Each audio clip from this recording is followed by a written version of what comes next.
Hello, everyone. Welcome to our session today.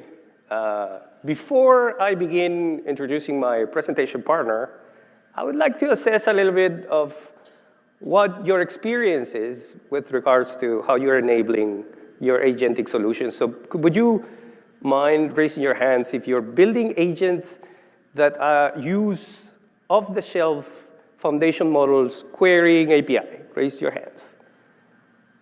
Fantastic.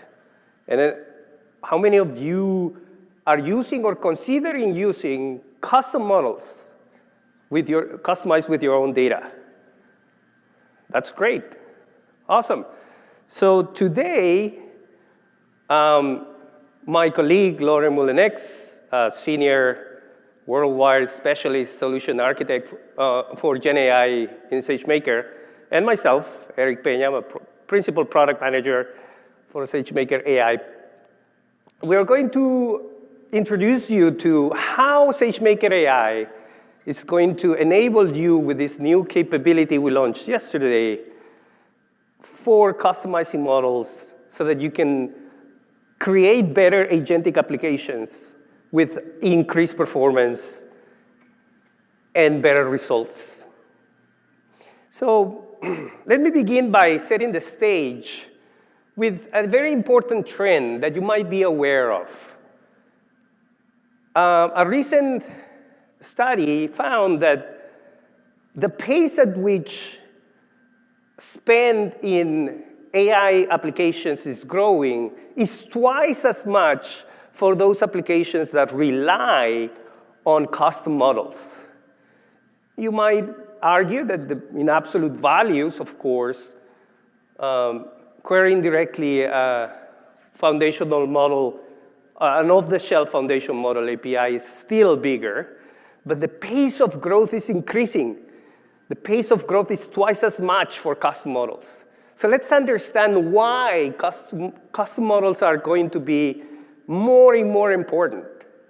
First of all, the obvious reason, right? If you want to have a model that has better performance for a very specific domain, then leveraging even the most powerful off-the-shelf foundation model might not give you the performance and accuracy that you're looking for your specific application.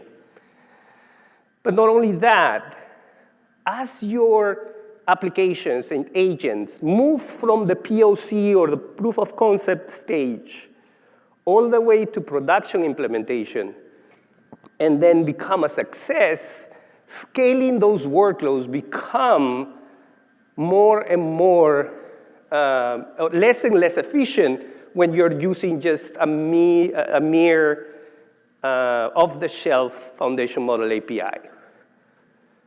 There are a little bit more niche reasons as well. Let's say that you're operating in a highly regulated industry, and you have very strict compliance and security requirements. Then leveraging just an API for a foundation model becomes less and less feasible. But I think the most important point here is that just building a wrapper on top of one API of a foundation model doesn't really give you a sustainable differentiation from a product perspective, even if it's just providing value for your internal customers, or even more importantly, when you're shipping value to external customers. So as you can see, customizing a model provides this increased value when it comes to how you will build those agentic solutions that you will then provide to your customers.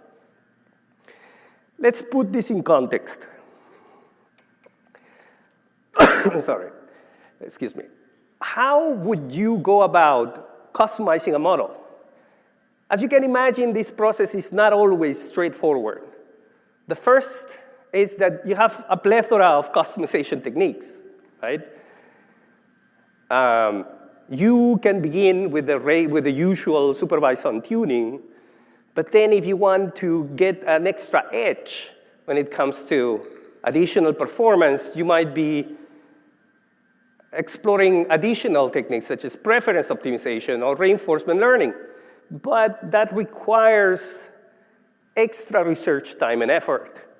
It's not something that is easily available and you can iterate quickly. The second part is also you have to have some knowledge about the infrastructure that your use case requires based on the customization technique at hand.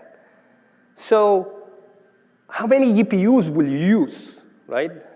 It's always a factor of the dataset size, the customization technique. So it's always a trial and error iteration workflow that can take a lot of time for you to fulfill. Then what we have found when talking to customers, many of them have a very good understanding of what the business use case is. They understand what they want to accomplish, but then moving from that particular definition onto a model customization specification, it's much more complex, right? How do we move from a business use case description to an actual model customization that involves, right, the data set that you are going to use, the model choice, and the customization technique? And finally, you have to be able to do this at scale, right? The very nature of AI and agentic solution building relies on you quickly iterating on multiple experiments. This is not just, let's try this, and this will be the solution that ends up being used. The more you can do in order to get more experiments running, the better you'll be able to achieve the accuracy and performance goals that you want to get to in order to make your use case feasible and a success. So in order for us to show you how we are going to enable you with the tools to tackle these challenges, let's put this in the end-to-end workflow for model customization, and then we will see how we are addressing each step of the workflow. As you can see, you begin by defining goals and evaluation criteria. What is exactly that you want to achieve? Then you gather your data. You craft your data sets based on what you can get, enhancing the data that you have, or even generating synthetic data in order to enable your use cases. Then it's the process of customizing the model itself, right? How can you get to choosing the right technique, choosing the right model, and creating that custom model, and then begin assessing based on the evaluation criteria that you have defined in the previous step to whether you get to that end result that you're seeking to achieve. Then it's rinse and repeat, right? This is not something that you do once. It's something that you have to continually experiment to try to find that combination of data and model that makes your application or your agent a success. Finally, deploying your model, roll out to production, and begin reaping the benefits of this new custom model. Let's go one by one then. How are we going to help you define your goals and arrive to a better use case specification? Yesterday, we launched the preview of our SageMaker AI model customization agent. The model customization agent, what it does is it will take your use case definition in natural language. It will create, and it will go back and forth with you to define exactly what the use case is and what evaluation criteria is the best to achieve the goals that you have set out to achieve in your use case definition.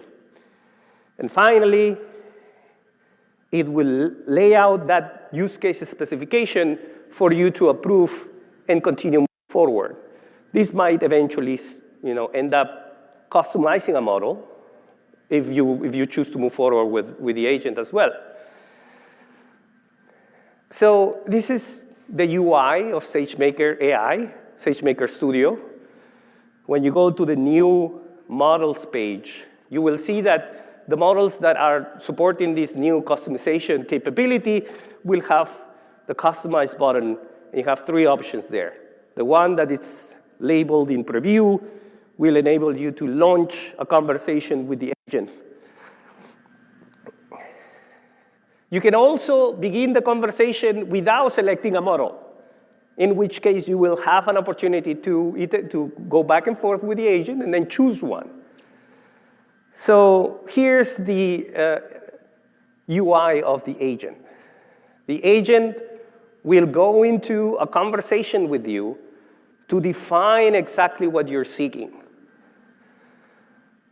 Once it has defined, once you have laid out exactly what you want to achieve, the agent will suggest additional information for your use case, and then provide with options for you to choose with regards to the model that you can use and the customization technique.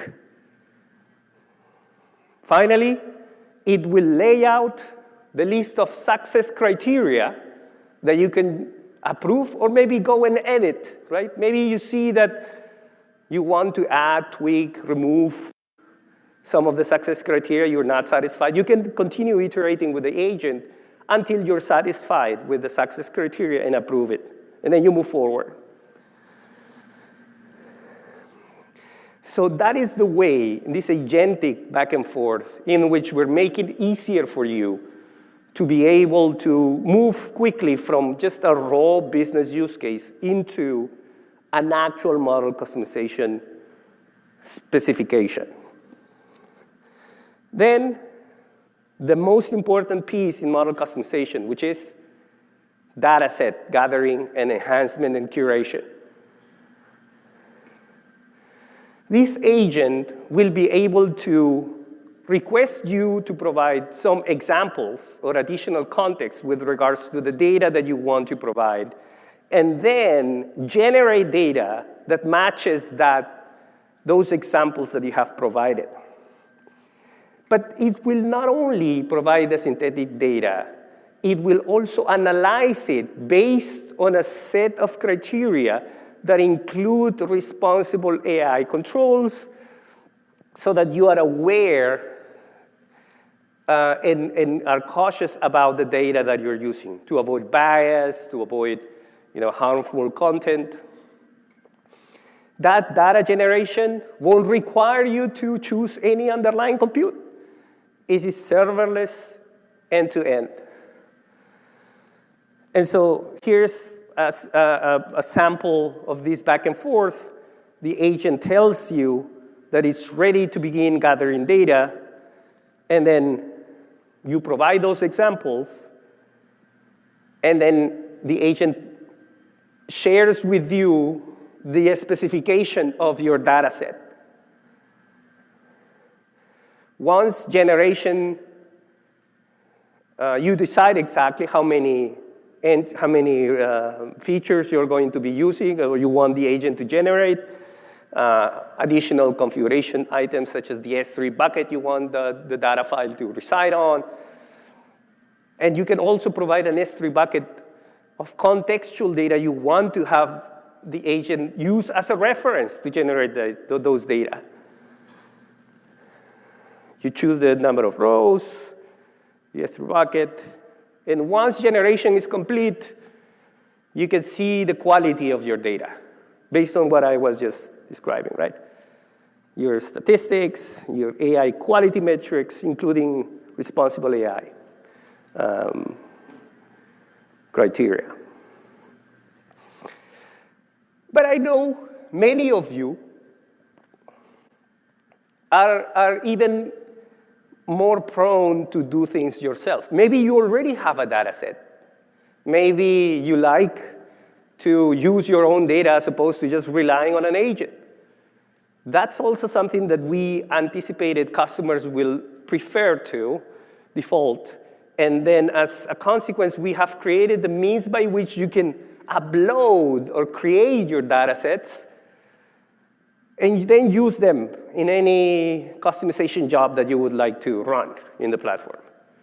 So here in the SageMaker Studio UI, you have the assets section on the left.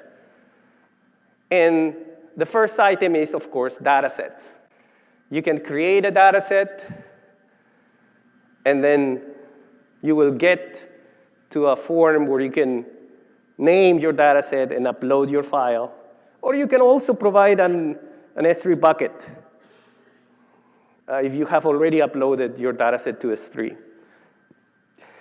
In a moment, we're going to continue talking about what the techniques are going to be. One of which is really important, and I know that you might have already been doing some research on it. Reinforcement learning is becoming more and more important as a means to do model customization for model alignment, right? And so one of the things that we consider is what other assets you may also want to build, to upload and have ready for any job that may come after that. So we also created the evaluator asset. The evaluator asset has two types. One is a reward function, which is the code that you would create for, let's say, reinforcement learning with verifiable rewards, right? You just create it once, and then you can use it in any model customization job that you want to run.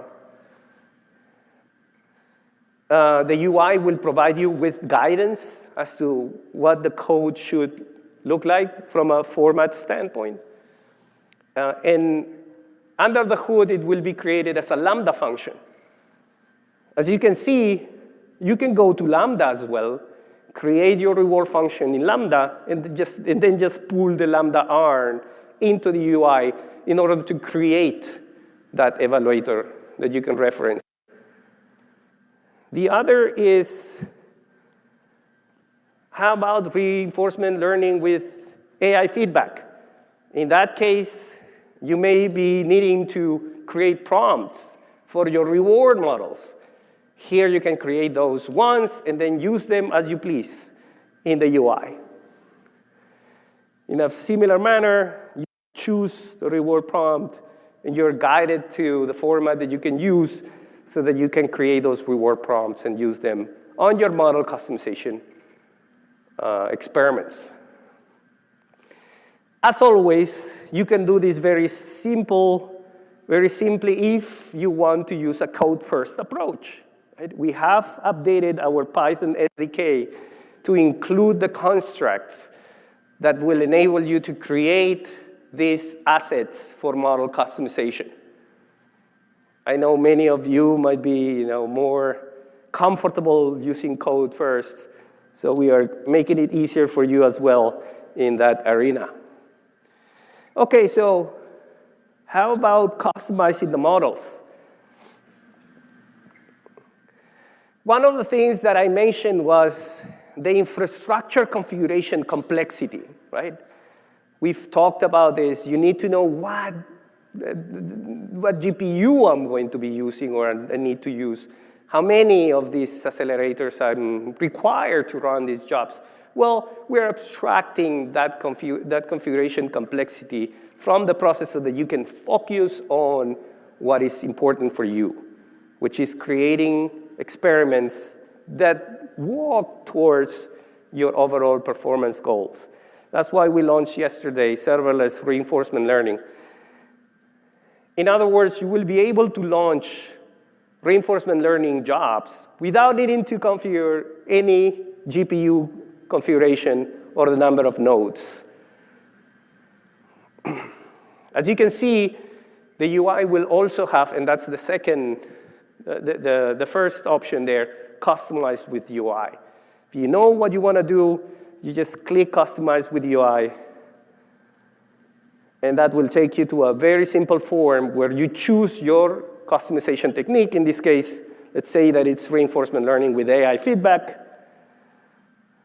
That will allow you to choose a reward model.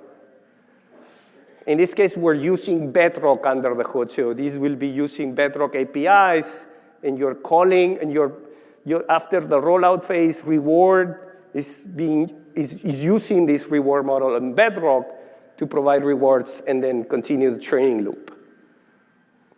Of course, the second piece is what prompt you're going to use for the reward model. And then you can choose custom, and in that case, what you're going to do is choose the evaluator that you created in the other section that I showed earlier, or you can also provide the code yourself in this interface, and then create that evaluator at the same time. Of course, you can tweak some hyperparameters that we're exposing. This is not, as you may already have noticed, this is not an exhaustive list. This is, in essence, what we have heard customers that is the set of hyperparameters that they normally tweak the most. But we would love to hear from you. Which additional ones would you think would be useful to have as part of the ones that you can tweak immediately in the form? We have advanced configuration if you want to go deeper, and some additional configurations such as the MLflow app that we're going to use. I'm going to talk about MLflow in a minute. So once you click submit, this will land you on the training job details page, which will show you immediately the training metrics so that you can stop the job if it's training wrong. You can check and troubleshoot using the logs tab. You can also gain access to the artifacts tab to see where your model artifacts are going to be stored, etc. But everything, as you can see, is revolving around the single concept, which is the most important piece here, which is the custom model.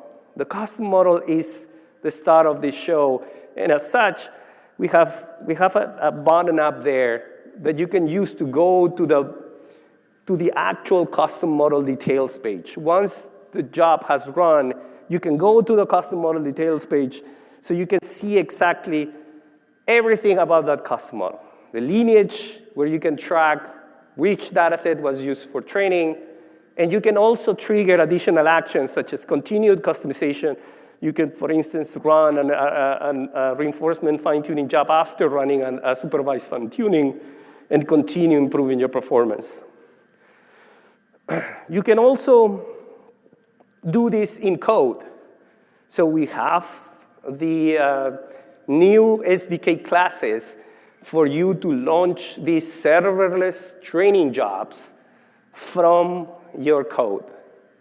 It can be a notebook, it can be a Python file, etc. This is an example of one of the classes that we have created. What you do next is evaluate your model, obviously. If you want to have another data set to assess whether you're achieving your performance, you can run evaluation of models using, you can use your regular benchmarks, although I know all of you know that that might not be as useful if you're looking for a specific use case. So you can create your own custom metrics. You remember about the evaluators? You can use evaluators to create more custom metrics that can be used here for evaluation as well. You can also leverage prompts for LLM as a judge evaluation. At the end of each evaluation, you will have visual scorecards that show you this is how you evaluate. This is the button. And you can check the evaluation job configuration when you create or choose an LLM as a judge option, and you can create your prompt from a template in order to run that evaluation. And then how do we make this an efficient workflow so you can do it as multiple times? Well, we're integrating, this is the iteration part, we're integrating with MLflow. We launched this year as well serverless ML flow. Serverless ML flow, you don't have to configure or paying anything else. A serverless ML flow app will be created for you and immediately begin logging to the app as you run experiments. No additional cost. As you can see, there's this button that says View Metrics Details in ML Flow. You click it, and then you immediately launch a new tab in your browser with the ML Flow interface that you know and love. Finally, once you have conducted your experiments, now you have a model that you're satisfied with. You can deploy it. So let's see how we're deployment easier. SageMaker AI now enables you to either launch or deploy your custom model to SageMaker AI inference endpoints or Bedrock as well. So you can go, select your option, and Lauren is going to show you how exactly it's done. You can launch and create a model that you can then query through Bedrock APIs. Both are totally possible, and you can do that from the UI. All right, so this is kind of a very quick pass through all the experience. I think now it's time for Lauren to come and show you exactly how this looks like. Okay. Before I show everyone what the new model customization UI looks like with SageMaker AI, let me set some context. So as Eric just mentioned, the model customization process, it's often a months-long process. You have to spend time researching what model to use and what fine-tuning technique should you choose, as well as coordinating with your platform team for compute access. Then you spend time experimenting with different approaches and optimizations. The new model customization features that we have with SageMaker AI, they help remove friction from this process. The use case I'm about to demonstrate is for tool calling. So what exactly is tool calling? Tool calling enables models to interact with external systems. So you can do API calling, you can query a database, or you can also execute functions. So this is what makes agents very useful in production-ready environments. Now, base foundation models are often not production-ready for tool calling. They hallucinate tools that don't exist. They fail to call tools that are readily available, and they also execute on incomplete information. And this is where model customization can help with this process. So I'm about to show you how in less than an hour you can use the new model customization UI on SageMaker Studio to select a model, evaluate its performance, fine-tune it first, of course, evaluate its performance, and then deploy it. So let's get started. Here I am in SageMaker Studio, so I'm navigated to the model section. You can see here that we have over 1,000 models foundation models that we've vetted. We've also provided hundreds of fine-tuning recipes for them. For this use case, I'm going to choose the Qwen 2.5 7B instruct model. It's a good choice for tool calling because it has excellent instruction following capabilities, and it has good performance for its size. So here, you can see that you can customize a model with an AI agent that's in preview that Eric just went over. I'm going to specifically walk through the customize with UI capability in SageMaker Studio. So all I do is click this, and you can see that we have this template for customizing Qwen 2.5 7B instruct. There are different customization techniques you can choose, so supervised fine-tuning, direct preference optimization, as well as reinforcement learning techniques. So we have reinforcement learning with verifiable rewards, or LRVR, or reinforcement learning from AI feedback, RLAIF. I'm going to walk through reinforcement learning with verifiable rewards. What exactly is RLVR? Well, we just talked about how base foundation models often struggle with tool calling precision. So we need to find a way to improve the exact correctness of the outputs. So with RLVR, for each prompt, we generate multiple different responses. And then we have what's called a custom reward function, and that reward function then verifies if each response is correct. This enables the model to learn, and that increases the probability of the correct outputs relative to the incorrect ones. This also uses what's called group relative policy optimization, or GRPO. So for each prompt, those multiple responses are generated. We're going to have 8 in this case. They're in a group, and they're ranked or scored by correctness here. So that's what I'll be showcasing. So if I choose RLVR, you'll see that I have the option to either use a built-in reward function. We have exact match or code execution, math answers. But in this case, I really want to define what good looks like for my use case exactly. So I'm going to use a custom reward function. And so what this is, I'm going to navigate to our evaluators page. And here, I can create a reward function or a reward prompt. You can see that I've created one earlier. And all it is Python code that I have. You can also upload your Lambda function as well. See if I can zoom in.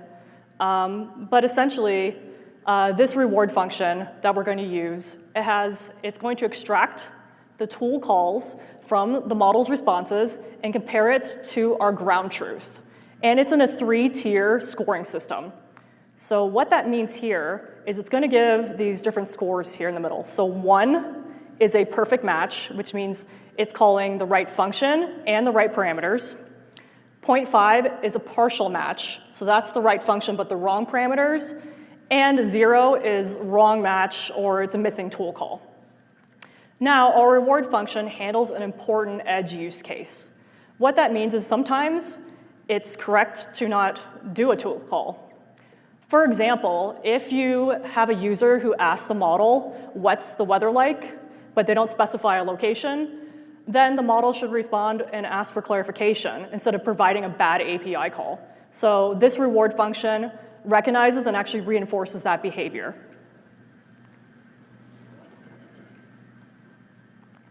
All right, so now I'm going to navigate back to my page for my training setup, and I'm going to choose that reward function that I already set up. And then you have the option here to upload a data set, have one that's already in S3, which I already do. So I'm going to select this existing training data set that I have. And this contains 1,500 tool calling samples. So it's a data set that's derived from the NVIDIA's when to call.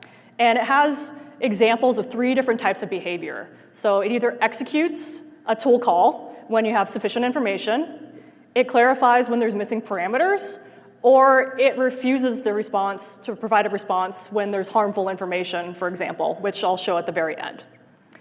You can also see that there's an option to provide your validation data set.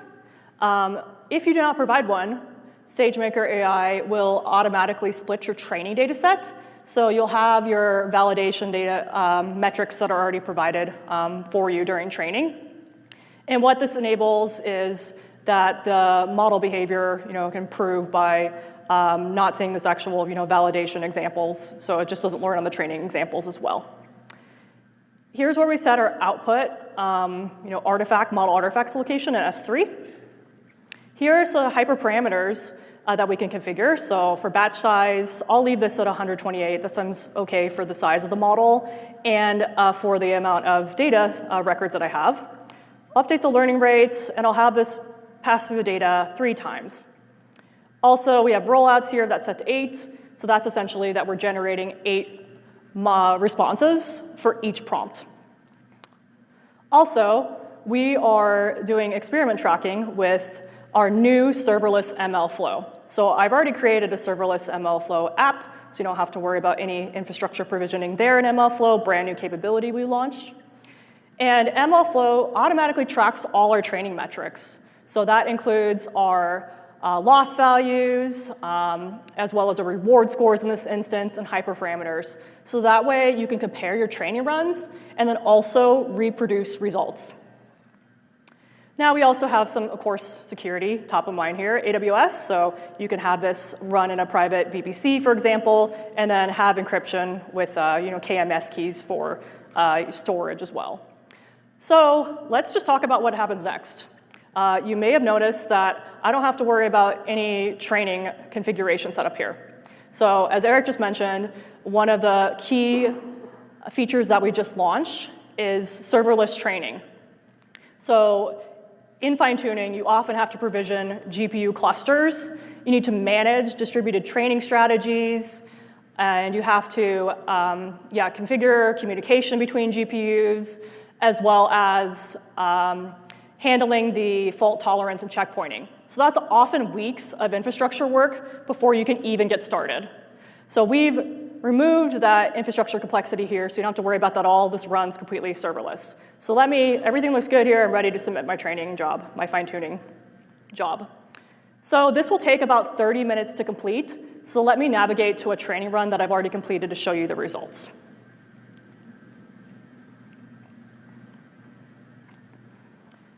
So we'll see here, this took about a little over 30 minutes to complete on our 1,500 samples. And I have my training metrics that are loading right here that have already been populated that you can also view in serverless ML flow.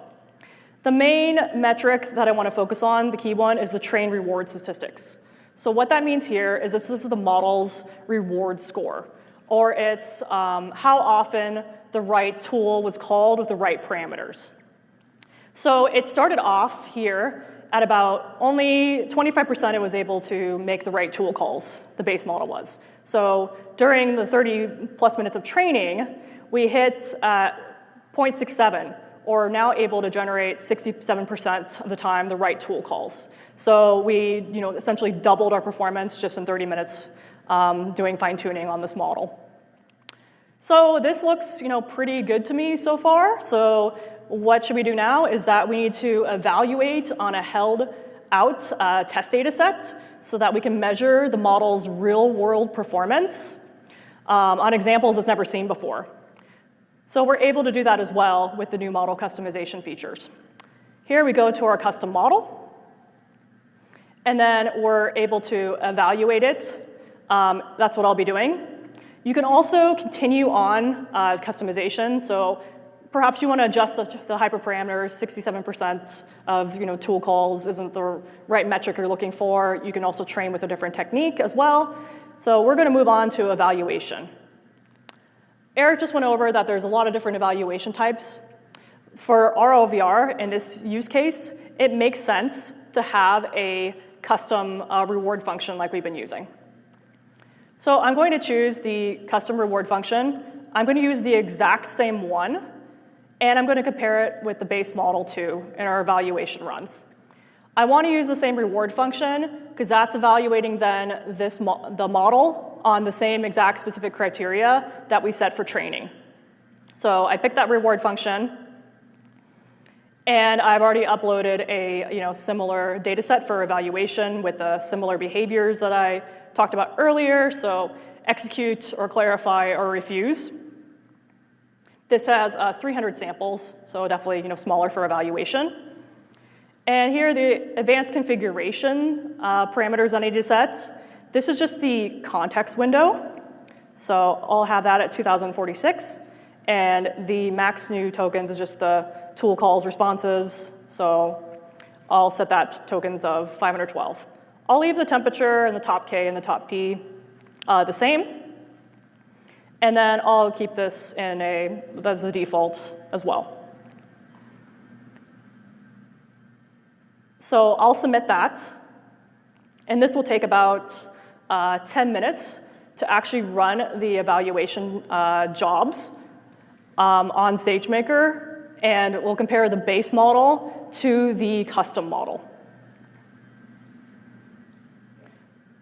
So let me navigate to an already completed run here.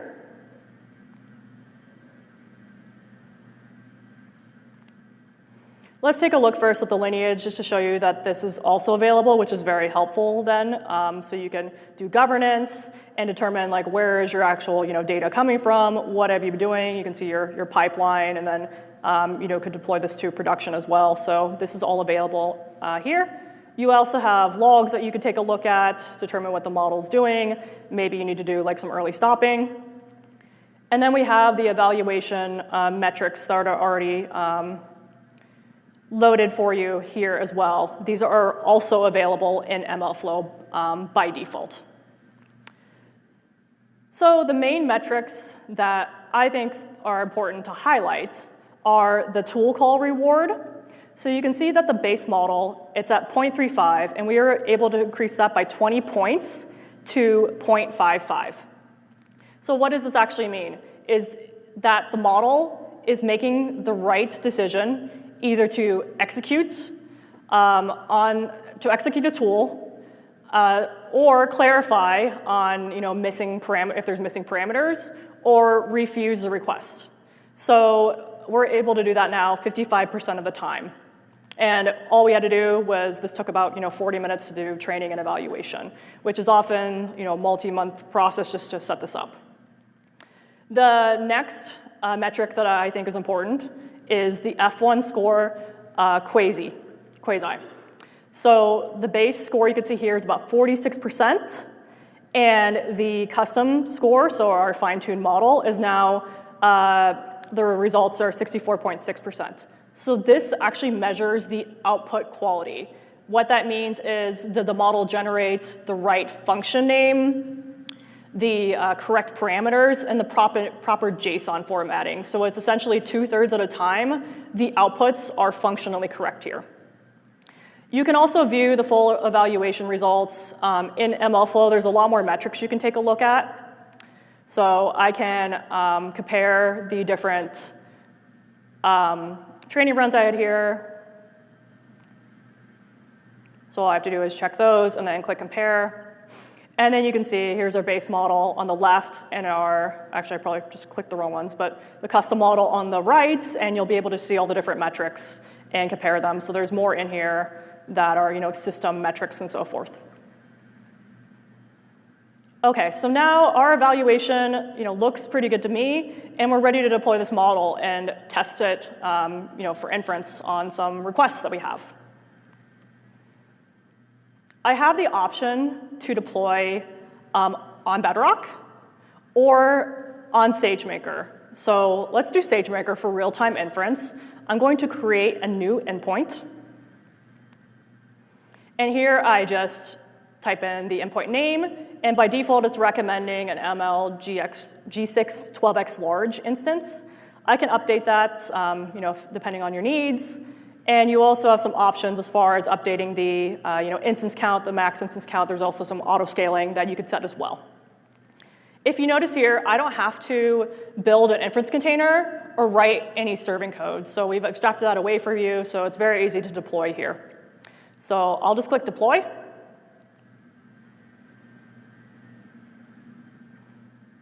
And this will take about 10 minutes to provision that real-time inference endpoint in SageMaker. So let me navigate to an endpoint that's already up. You can see that we have our base model and our LoRa adapter, so that's our pre-trained weights combined with our learned adaptation. And here we also have a playground that you can test the model's responses. So I'm going to update this to a single prompt mode, and then here you can see that we have a system prompt.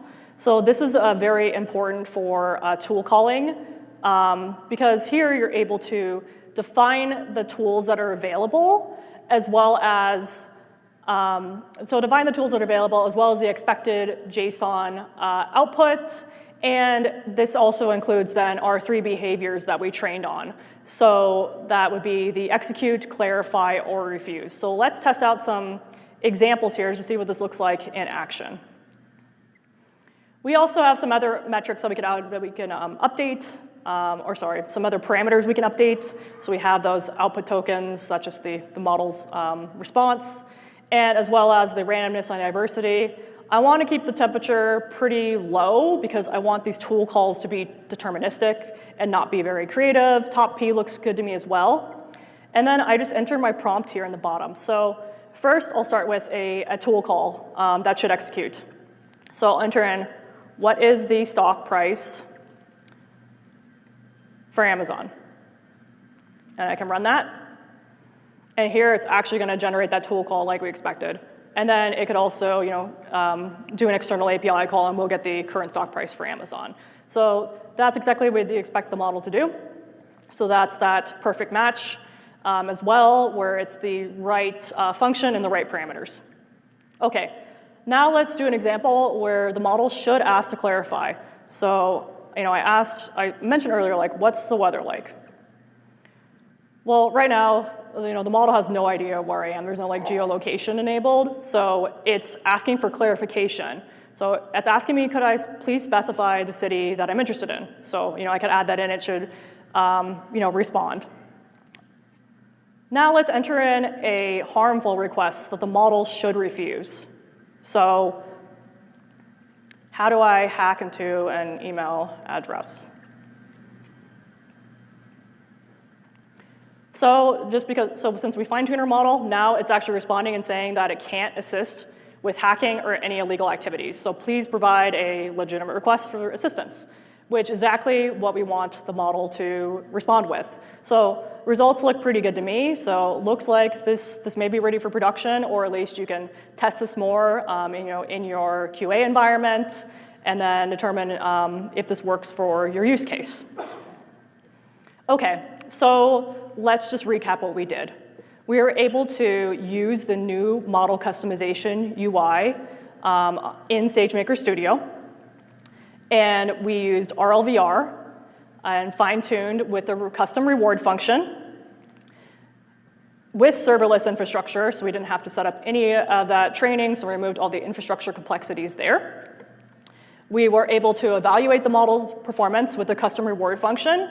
You could also use more deterministic benchmarks, as well as LLM as a judge, for example, on Bedrock. And we were able to deploy the model for real-time inference. And we were able to do that in less than an hour.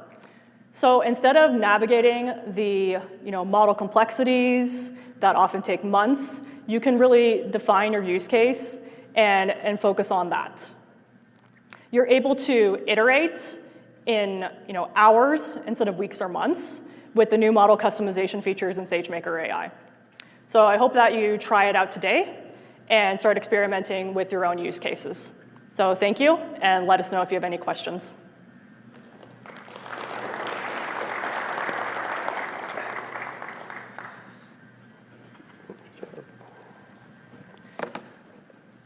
Thank you all, and please don't forget to fill out the survey. That's very important for us. And we're happy to answer any question if you want to stick around and chat with us. Thank you all.